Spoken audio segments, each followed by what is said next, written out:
Hi everyone, today I am going to teach about immunoglobulin structure and classification. In this topic we will go through the immunoglobulin structure, types and functions. So let us go through the definition of immunoglobulin first. So the immunoglobulin, it is designated with the letter Ig. The immunoglobulins, they are also called as antibodies. So immunoglobulins are globular glycoprotein molecules that are produced by plasma cells of B lymphocytes in response to an antigen or immunogen and which functions as antibodies. So that's why immunoglobulins are also called as antibodies. They are found in the serum and tissue fluids. So each plasma cell can secrete at about 2000 antibodies per second. So here they are involved in humoral immunity and antibody dependent reactions. These immunoglobulins, they will neutralize the pathogenic microbes or other toxic foreign components. So this is the basic definition and introduction of the immunoglobulin. They are mainly produced from the plasma cells of B lymphocytes. They are involved in humoral immunity and antibody dependent reactions. So they will neutralize the pathogenic microbes or other toxic foreign components.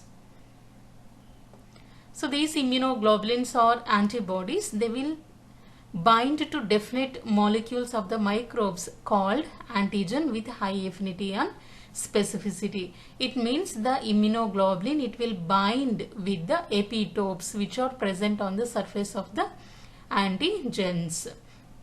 So the immunoglobulin, they will constitute at about 20 to 25% of the total serum proteins. Immunoglobulins are basically classified into two types. They are polyclonal antibodies and monoclonal antibodies. If you see the polyclonal antibodies, it is nothing but the immunological response to an antigen is heterogeneous, resulting in many different cell lines of the B lymphocytes, that is precursor of the plasma cells, producing antibodies to the same antigen, that is called as polyclonal antibodies. If you go through the monoclonal antibodies, so B lymphocytes, they will produce and secretes only one specific antibody molecule, that are clones of the B lymphocytes produce monoclonal antibodies. So all antibodies secreted by a B cell clone are identical, providing a source of homogeneous antibody having a single defined specificity. So here the monoclonal antibodies are especially useful as primary antibodies in applications that require a single epitope specificity only. Here these monoclonal antibodies are produced by hybridoma technology, which is proposed by Kohler and Milston scientists. So these are two types of immunoglobulins, polyclonal antibodies and monoclonal antibodies. So let us see the structure of the immunoglobulin. So the basic structure of the immunoglobulin, it mainly consists of 4 polypeptide chains, that is having 2 heavy chains designated, the heavy chains are designated with the letter H, and 2 light chains designated with the letter L. So all the immunoglobulins, that means different types of immunoglobulins, all they are isotope in nature, and they are made up of all these 4 polypeptide chains as their basic unit as H to L2. That means they will have 2 heavy chains and 2 light chains. So the 2 identical heavy chains are composed of either alpha, beta, gamma, delta, epsilon or mu chains, consisting of 420 to 440 amino acids with the free N and C terminals. So they may contain different chains. Mostly alpha chains, gamma, delta, epsilon or mu chains are present, and they will have 420 to 440 amino acids with the free N terminal and C terminals. So these amino acid sequence, it may vary in different immunoglobulins. So the molecular weight of 2 identical heavy chains are at about 50 to 70 kilodaltons. So this is the basic structure of the heavy chain. The heavy chains are designated with the letter H, and two heavy chains are present, and these heavy chains may contain alpha chains, gamma chains, delta chains, epsilon chains or mu chains. According to that only the immunoglobulins are classified into IgA, IgM, IgD, IgA and E. So here the heavy chains mainly consist of 420 to 440 amino acid with the free N-terminal and C-terminals. So these amino acid sequence, it may vary in different immunoglobulins. The molecular weight of two identical heavy chains are 50 to 70 kilodaltons. So if you see the light chains, there are two light chains which are designated with the letter, and these light chains are composed of either kappa or lambda chains. In human beings, especially in the serum, if you see the immunoglobulin structure, it is mainly made up of 60% are kappa chains and 40% lambda chains are present. So the molecular weight of L chains, if you see that, it is at about 25 kilodaltons, consisting of 220 to 240 amino acids. So the heavy chains and light chains, they are held together by interdisulfide bonds and by non-covalent interactions. So the number of interchain disulfide bonds, it may vary among the different immunoglobulin molecules. So within each of the polypeptide chain, there are also intrachain disulfide bonds also. So let us see the immunoglobulin structure here. It is made up of two heavy chains. So these are two heavy chains which are designated with the letter H, and these are light chains. So the heavy chains and light chains, they are held together by interdisulfide bonds and by non-covalent interactions. And here we will go through each and every part which are present in the immunoglobulin, that is variable region, constant region, antigen binding site. All these structures we will go through in the next coming slides. So let us see the variable and constant regions in the immunoglobulin. As previously in the slide I told you, it is made up of two heavy chains and two light chains are present. The heavy chains are designated with the letter H and light chains are designated with the letter L. So here, when the amino acid sequence of many different heavy chains and light chains were compared, it became clear that both the heavy chains and light chains could be divided into two regions based on variability in the amino acid sequence. So here this region where the amino acid sequence, it is totally different, this region we can call them as a variable region. So the variable region in heavy chain we can call them as VH. The variable region in light chains we can call them as VL. So VH and VL. Here what is variable region means? The region where the amino acid sequence, it is totally different. That region we can call them as a variable region. The variable region in heavy chain, it is designated with the letter VH, and the variable region in light chain, it is designated with the letter VL. So if you see the light chains, the variable region, that is VL, it mainly consists of 110 amino acid and only one constant region will be there. The next region, it is the constant region. Constant region, it is nothing but the region where the amino acid sequence will be the same. That region we can call them as a constant region. So here amino acid sequence will be the same and it won't vary. That's why this region we can call them as a constant region. So in light chains we can see one variable region and one constant region. So the constant region, it is designated with the letter C, and if it is present in light chain, it is designated with the letter Cl. So the constant region in heavy chain, it is designated with the letter CH. And if more constant region domains, if it is present, then we can call them as CH1, CH2, CH3.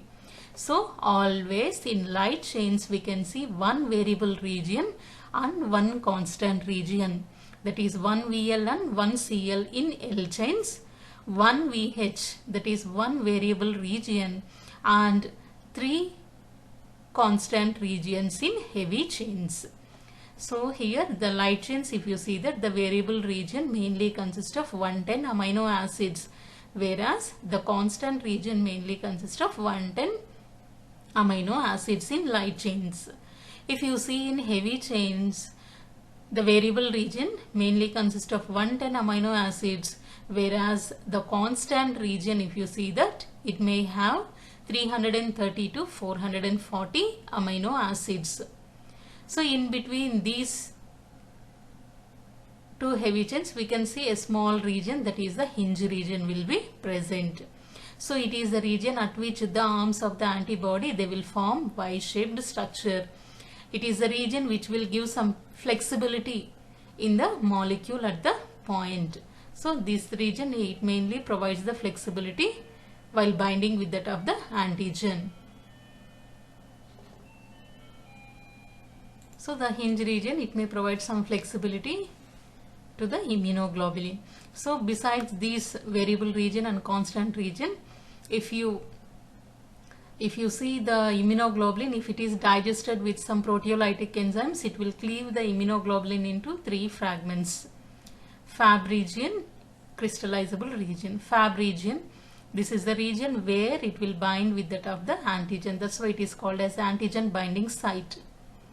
FC is the crystallizable fragment. We will go through in the next coming slides.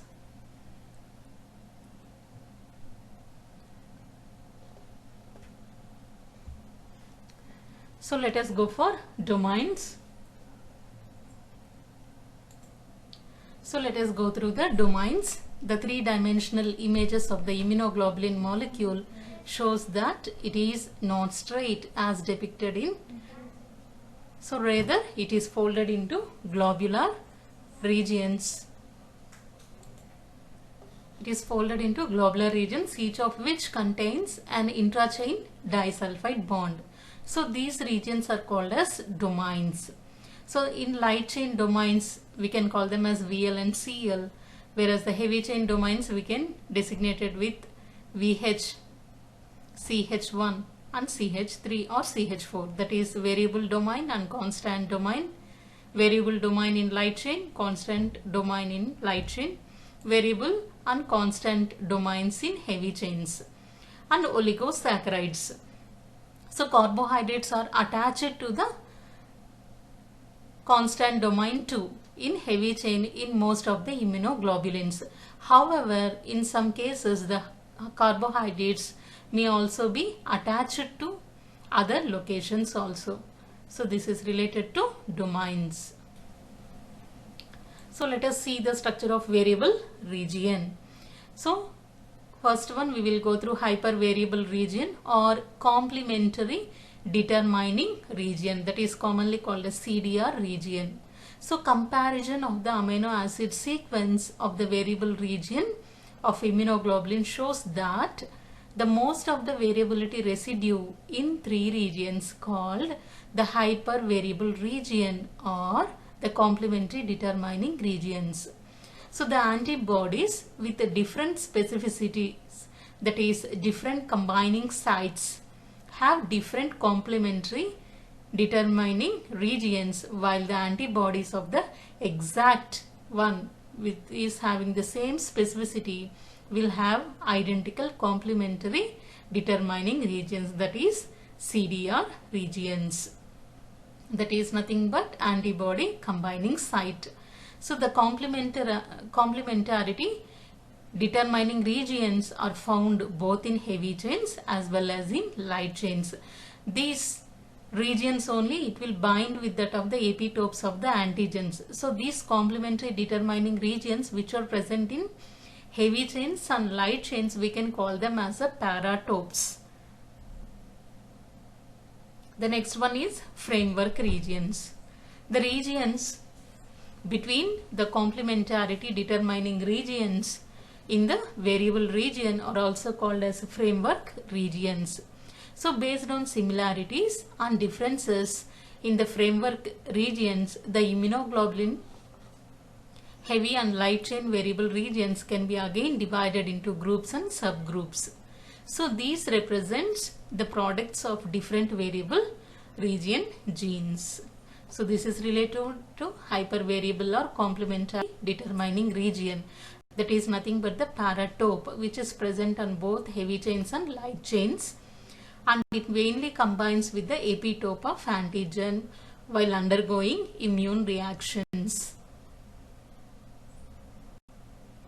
So let us see the immunoglobulin fragment. So when the immunoglobulin it is digested with some proteolytic enzymes, it is proven that it may divide the immunoglobulin into three segments, that is the Fab region. First one, the digestion of the papain, which is a proteolytic enzyme, it will break the immunoglobulin in the hinge region before interhydrogen bonds, that is interchain disulfide bonds, which is present in between the two heavy chains. So this results in the formation of two identical fragments that contain the light chain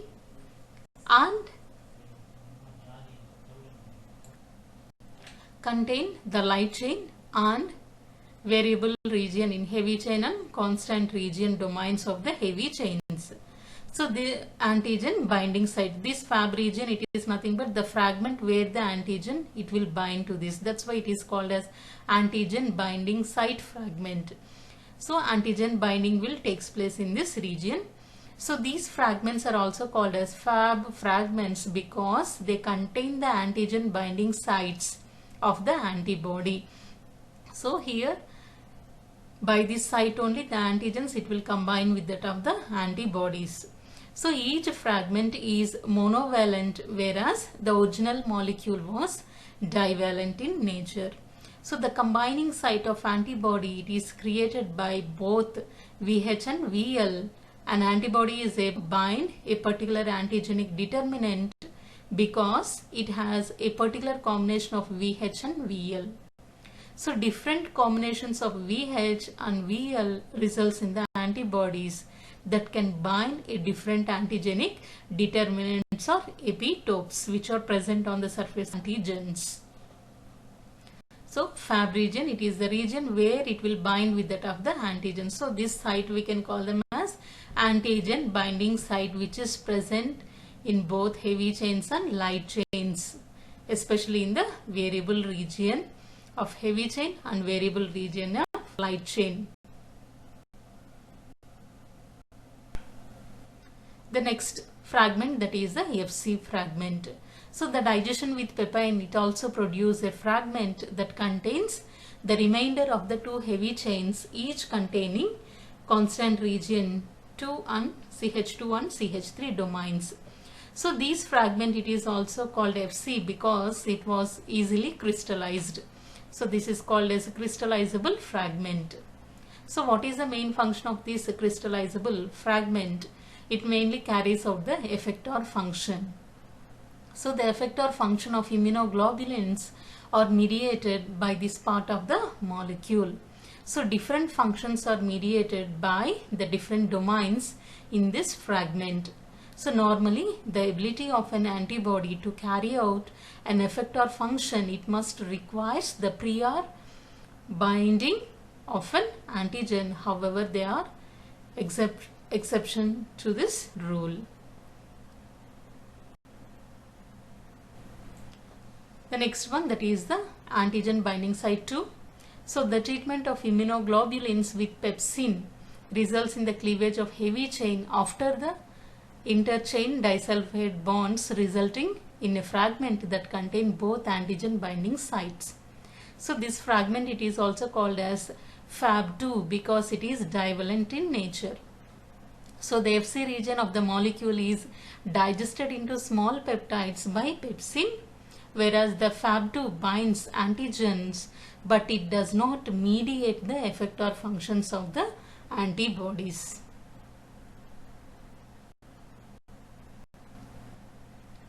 So let us go through the human immunoglobulin classes, subclasses, types and subtypes. So first of all, we will go through the immunoglobulin classes. Porter and Edelman scientists, they classified the immunoglobulins into 5 different classes based on the differences in the amino acid sequence in the constant region of the heavy chains. All immunoglobulins within a given class will have a very similar heavy chain and constant regions. So these differences can be detected by sequence studies or commonly by serological means, that is by the use of the antibodies directed to these differences. So what are the different types of immunoglobulin classes? They are IgG, IgM, IgA, IgD, IgE. Immunoglobulin G, that mainly consists of gamma as the heavy chains. IgM, mu chains. Immunoglobulin A, where it will have the alpha chains in this structure. Immunoglobulin D, it will have delta chains. Immunoglobulin E, where epsilon chains are present. So these are the 5 classes of the immunoglobulins. So let us see the immunoglobulin subclasses. Again, the immunoglobulins, they are divided into subclasses which are having very similar heavy chain constant region and amino acid sequence. So again, these differences are most commonly detected in the serological means. So the immunoglobulin G, it is having the subclasses G1, G2, G3 and G4. Immunoglobulin G1, G2, G3 and G4, where it is showing the difference in the gamma chain, that is gamma 1 heavy chain, 2 heavy chains will be there, 3 heavy chains and 4 gamma chains will be there. And if you see the immunoglobulin A subclass, it is having 2 subclasses. The first subclass, it is having alpha chain only 1, whereas the subclass 2, it will have 2 alpha chains in their structures. So these are immunoglobulin subclasses. We can see only in IgG and IgA only.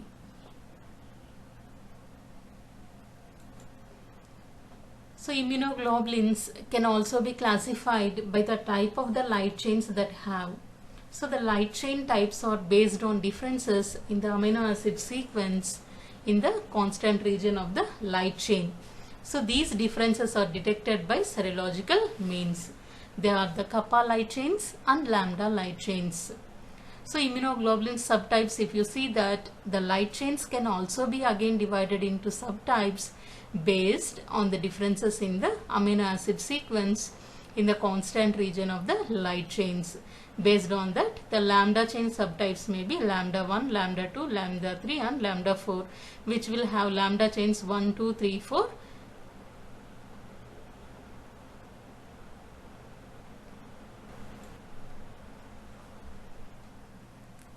So let us go through the first immunoglobulin, that is immunoglobulin G. So the structure of the IgG, it mainly consists of 2 heavy chains and light chains, that is H2 and L2 chains. All immunoglobulins are monomers, that are 70S immunoglobulins.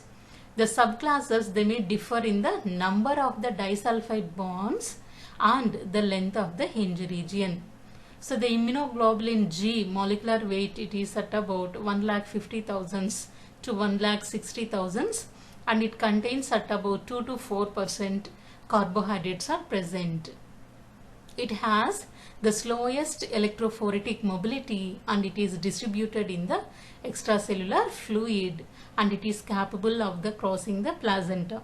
So here immunoglobulin G, it has the specificity. This is the immunoglobulin which will cross the placenta. Let us see the properties of immunoglobulin G. It is the most versatile immunoglobulin because it is capable of carrying out all the functions of the immunoglobulin molecules. In serum, the immunoglobulin levels, it is at about 75%. IgG level, it is more in extravascular spaces. It is the only immunoglobulin which will cross the placenta. So that's why it is called as placental transfer, where immunoglobulin G is the only class of immunoglobulin that will cross the placenta. So transfer, it is mediated by a receptor which is present on the placental cells for the Fc region of immunoglobulin G. So not all subclasses they will cross equally well, only the Ig2 does not cross the placenta.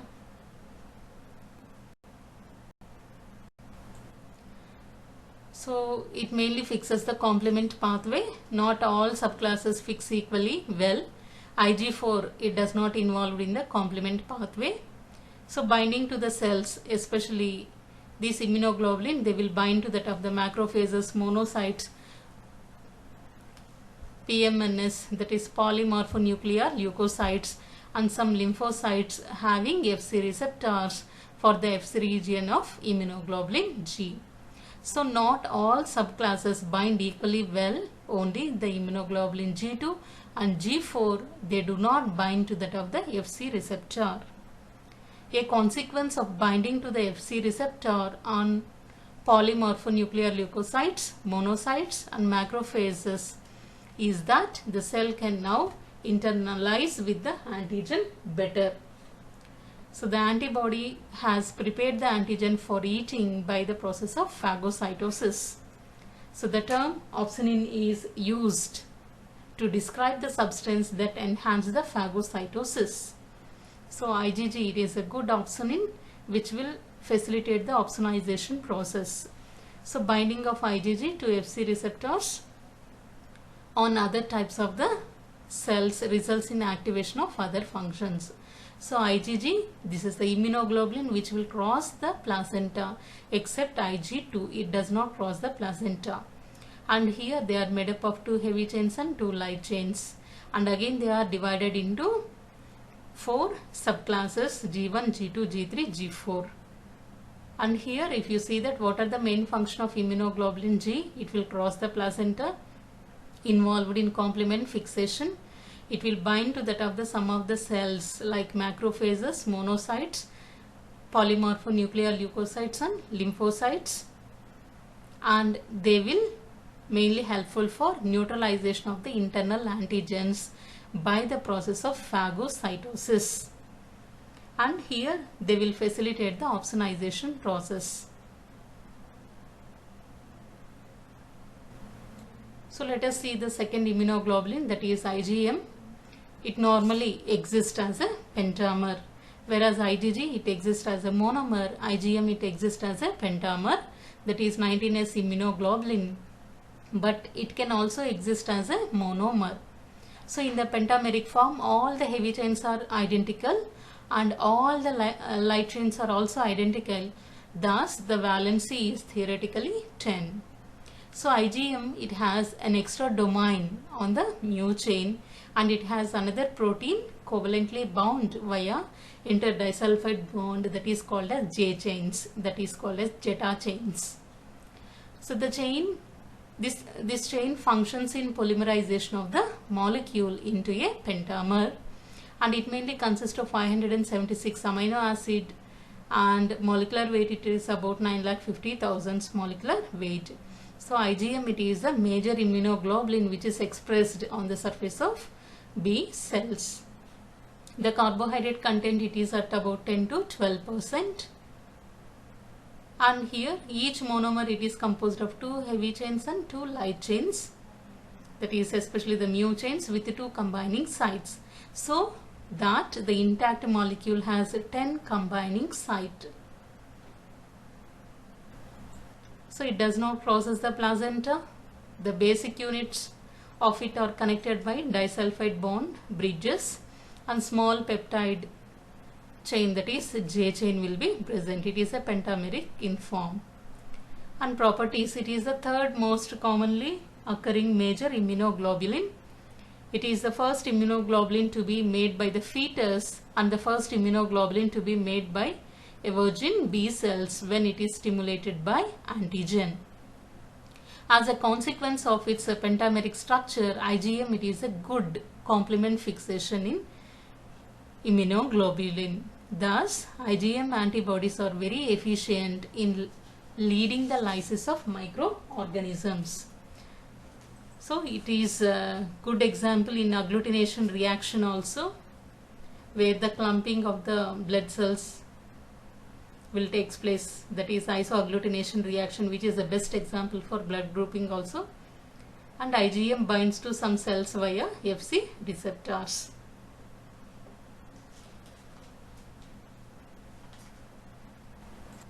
So this is the IgM which exists in the pentameric form, and again we can see the 2 heavy chains and 2 light chains. That are heavy chains are mainly consist of mu chains.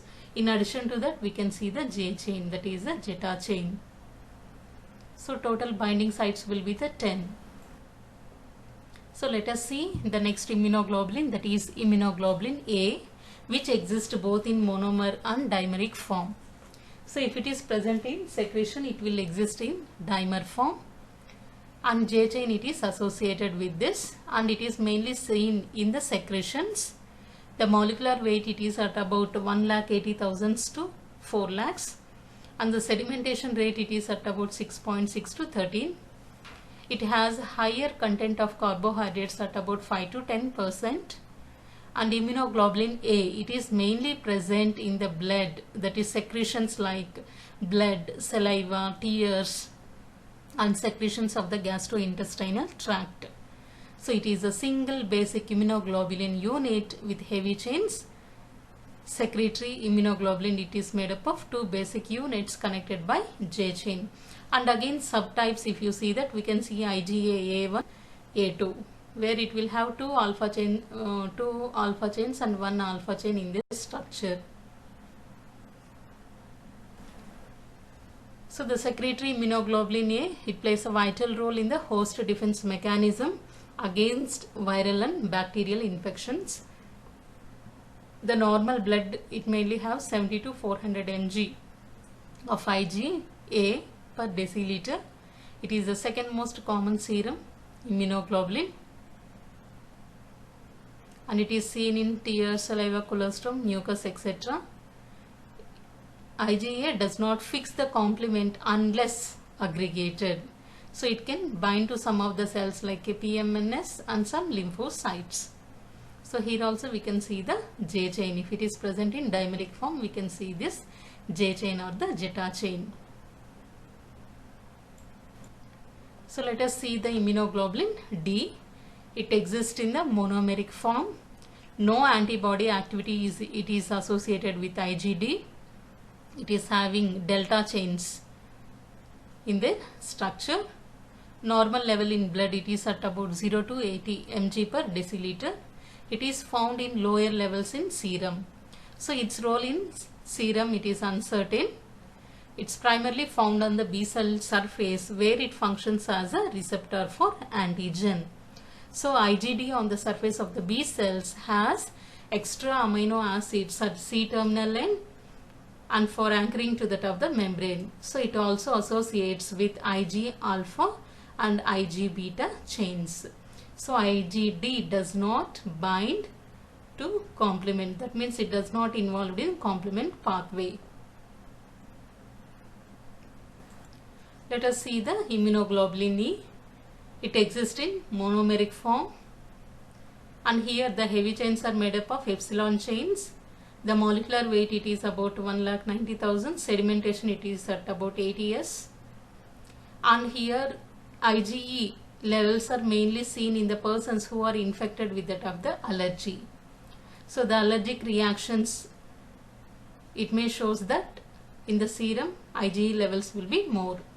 So the specific interaction between the antigen and IgE bound to the surface of the mast cells results in the release of inflammatory products, that are serotonin and histamines, which will undergo hypersensitivity reaction. Especially it will comes under the type 1, that is called as anaphylaxis, anaphylactic reactions. The normal level in blood, it is about less than 0.025 mg per deciliter. So this is the IgE. So properties, it is the least common serum involved in allergic reactions, mostly binded to that of the surface of the basophils, mast cells, and it is mainly involved in allergic reactions. It also plays an important role in parasitic helminth diseases.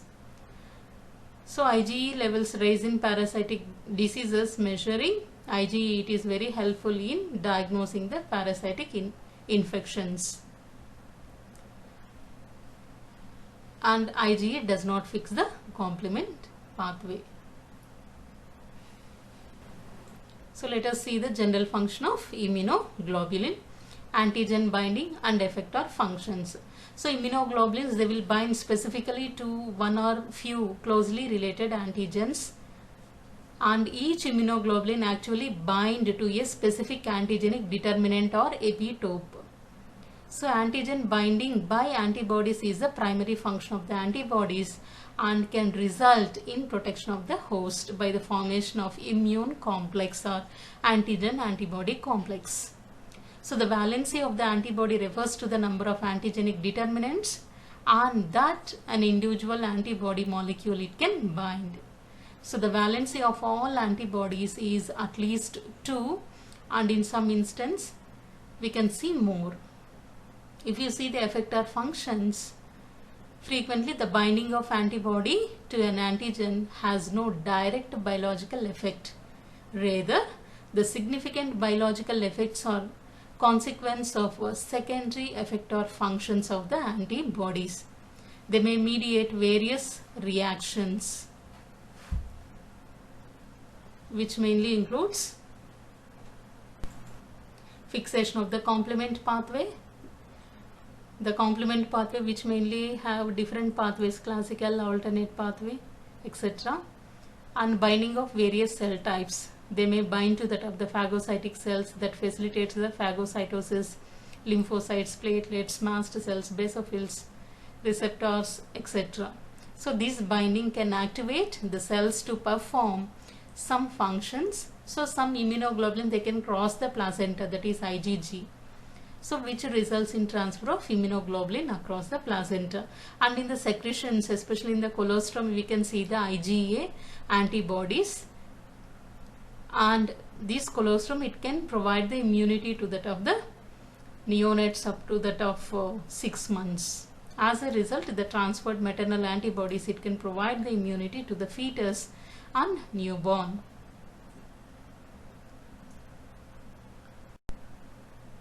Thank you. Hope you understood this topic. If you are watching my video for the first time, please subscribe my channel.